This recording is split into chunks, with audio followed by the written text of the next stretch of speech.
Much like your hostess, the weather's a little bit nutty today. Let's get into it. Never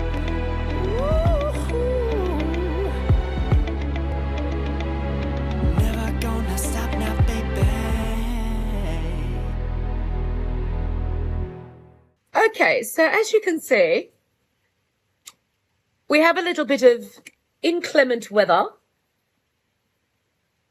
We should be right for now. It's, oh my God, whatever. So, love me, love my brolly. That's me showing my real Britishisms there. Brolly, not umbrella. Ella. Okay, so I am feeling better. I'm not 100% better, but I am feeling better. My son, my eldest son, we have both copped the real brunt of whatever it is that my youngest son came home with. Not a nice cold to have. It did go onto my chest and I'm still coughing a lot, but we're getting there. We're getting there.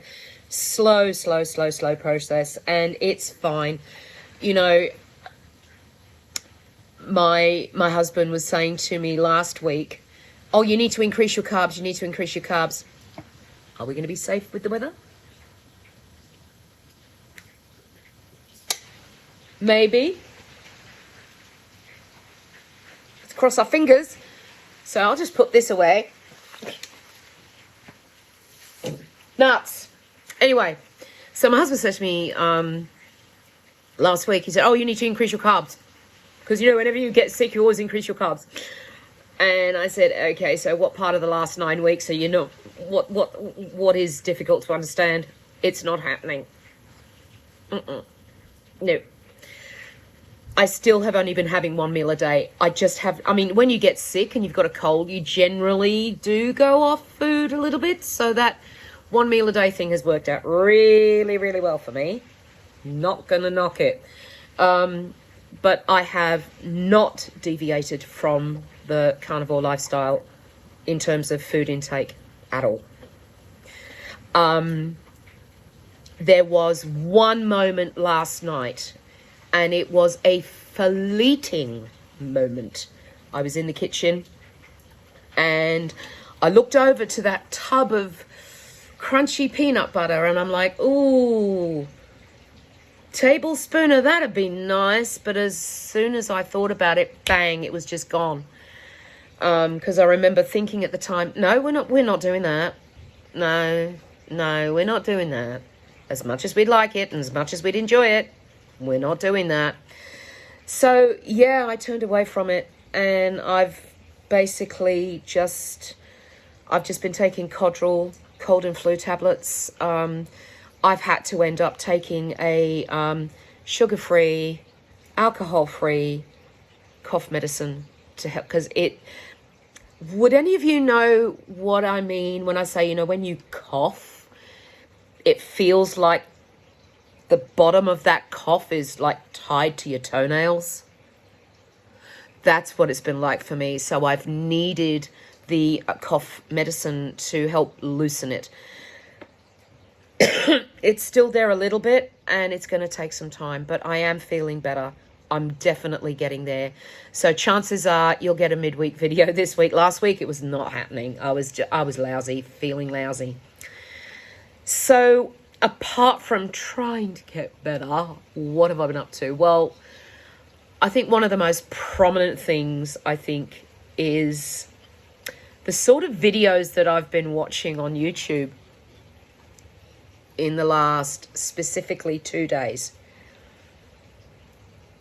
Quite remarkable when a mindset can completely change, because it's not a 360. It's a 180. Because when you stand somewhere and people say you do a 360, then that to me just means you're going back to the beginning. And that has merit. But when you do a 180, when you contemplate the things that are maybe over your shoulder, things that you didn't think were possible, or or didn't even think that you could see yourself as those things as a possibility, if that makes any sense. Okay, so the last time I went to London, I have to bet. And again, you know I'm going to ramble before I give you the pictures. The last time I was in London was a year after my mother died. And that was in April 2002. That was the quickest darn trip I've ever done to London ever. Literally like 7.5 days, and I was only in London for 5. Quickest turnaround ever. The jet lag when I got back here to Australia was, vowed I would never do a trip to London that quick again, like ever. So anyway, that was the last time I went on an aeroplane. Now, my fear of flying is definitely a real thing. And as you know, one of the wonderful benefits you get from this particular lifestyle is the mental health and the mental clarity. And so the last, when we came up here to Brisbane, my thoughts were, well, if I can't walk there, sail there, or drive there, then I'm not going. So the thought of actually going on an aeroplane wasn't happening. It just wasn't happening, because my anxiety was like off the chart. So, in this time that I've been up here, I have looked at a few travel videos, and I mean, the amenities that are available to the average traveler now is like, because my mother always traveled first class. She was a big girl, and she had to travel in as much comfort as possible, because invariably at the end of a journey, she had maybe 2 or 3 days, and then she'd be singing. So she had to have as much of a comfortable journey as she could get her hands on. So if you just look at first class, I mean, I remember looking at travel videos a couple of years ago going, where was all that comfort when my mother needed it, when I needed it, when my father, when we were doing all that traveling? Oh my God. So yeah, sorry for the cut in the video. It absolutely pelted down. So I shall continue watching videos, travel videos, for the last couple of days. Really quite extraordinary, because, yeah, I mean, I'm looking at all these people doing their reviews of various airlines, in whether it be first class, business class, or economy. And, I look at I've been looking at these videos, and I've been going, oh my gosh.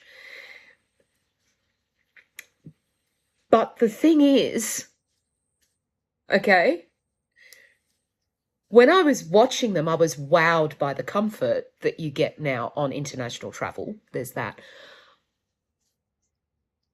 Guess what okay, I want you to comment below what you think is going to be my biggest problem when I travel overseas. Comment below. I'll talk about other things for just a minute. The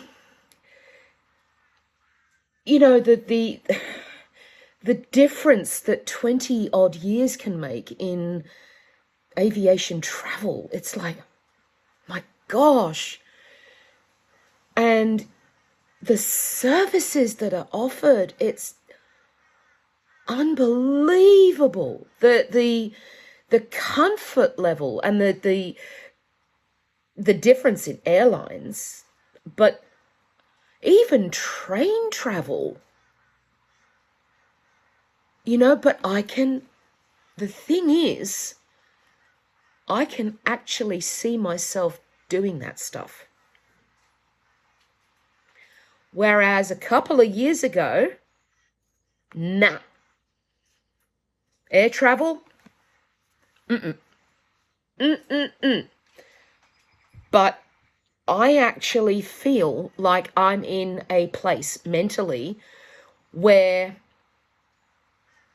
I still have that anxiety about flying, but it's not as bad as it was 2 years ago. It is actually at a point where it's like, well, you know what? I don't care. Anxiety, you can bugger off. I'm getting on this plane. Stuff you.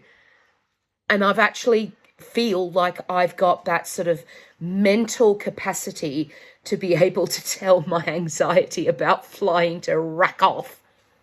So I can see myself getting on a flight. And it's funny, I was listening through the headphones to the cabin noise and, that familiar sound of when they're in the galley getting all the knives and forks and the crockery and, the making of the food, and that sort of sound in the background with that white noise of the engine from the plane, that sort of familiar sound was like, I can actually picture myself being in that situation again.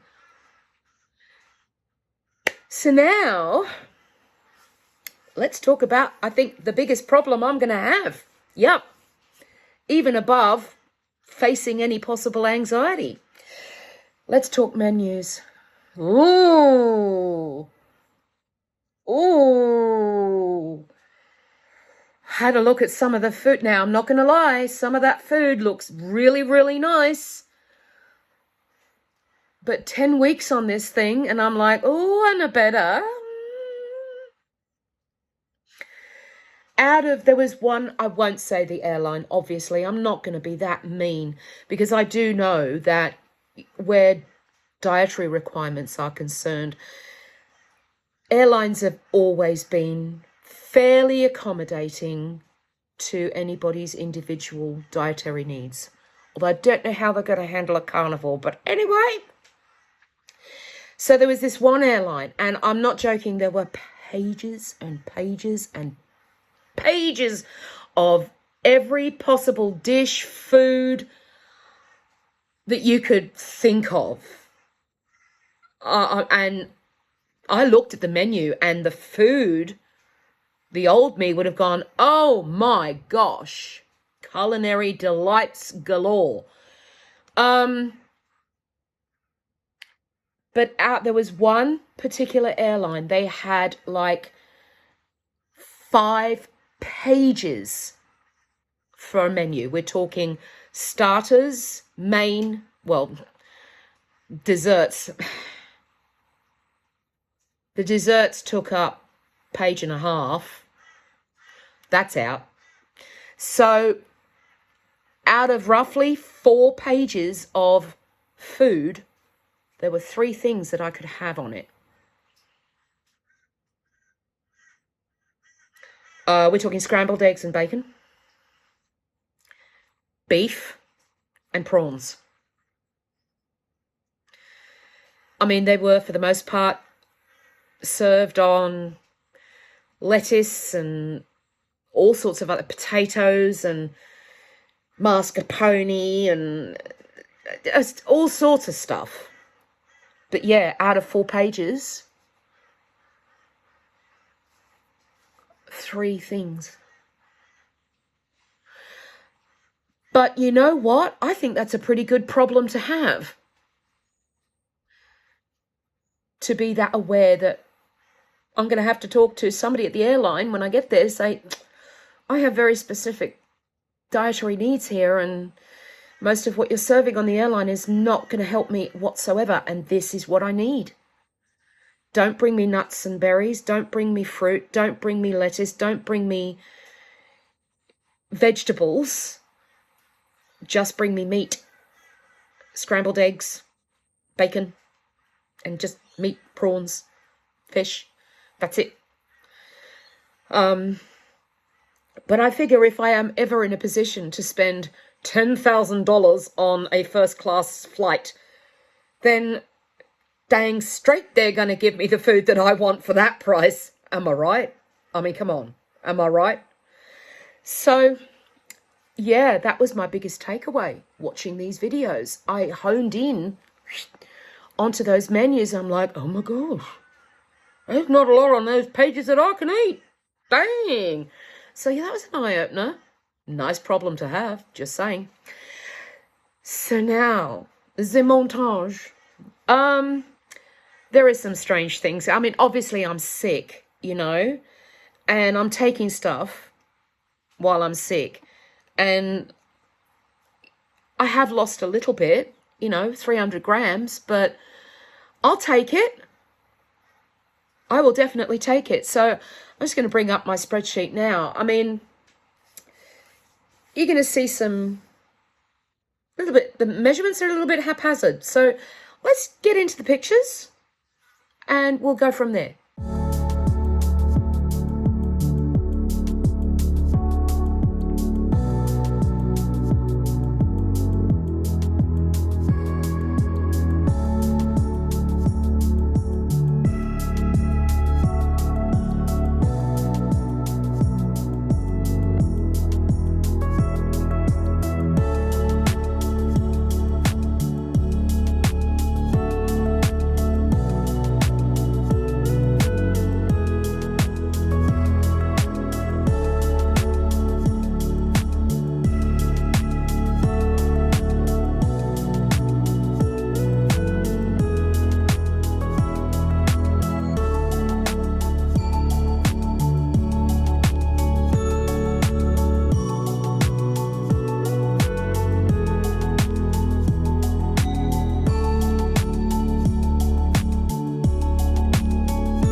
So yeah, like I said, you know, I lost 300 grams whilst sick. So, you know, while I've been sick, I've still managed to lose 1.6 kilos. Now, when I've been sick in the past, that's not been a possibility because I've always headed for the carbs. You know, I did stay the same. The bust stayed the same. I put on 1 centimetre around the waist, bloating. And, you know, the hips are going a little bit, the hips don't lie. But then I looked, I'm like, okay, overall, I mean, apart from the physical changes that you can see in the pictures, you know, overall from day one, I've lost 11 centimetres off my bust, 5 from my waist and 9 off my hips.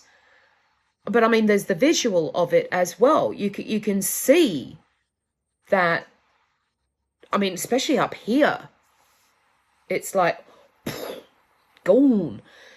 I honestly can't complain because, you know, we all know that it's not just about the scales and measurements, folks. It's the other stuff. I mean, this is not your average diet, lifestyle change. This is top-notch stuff. I mean, healing your body kind of deal. And yeah, and I'm going to talk in my midweek video. Yeah, we're going to dive right into those non-scale victories, you know, because I think attention must be paid to them because the value of them, those non-scale victories, wow. There hasn't been a diet or a lifestyle change that's given me the non-scale victories that I've had in 10 weeks. None of them have. Given me the weight loss, given me the measurement loss, but it hasn't given me my mental health back. Hasn't given me mental clarity. None of that. And that's just the tip of the iceberg, folks. So that's been my week or two, because last week's video was quite short.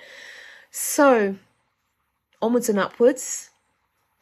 71 days on this thing. I just don't know where the time's gone. It's insane. I've blinked. That was where I went wrong. I blinked. The time's just flown by.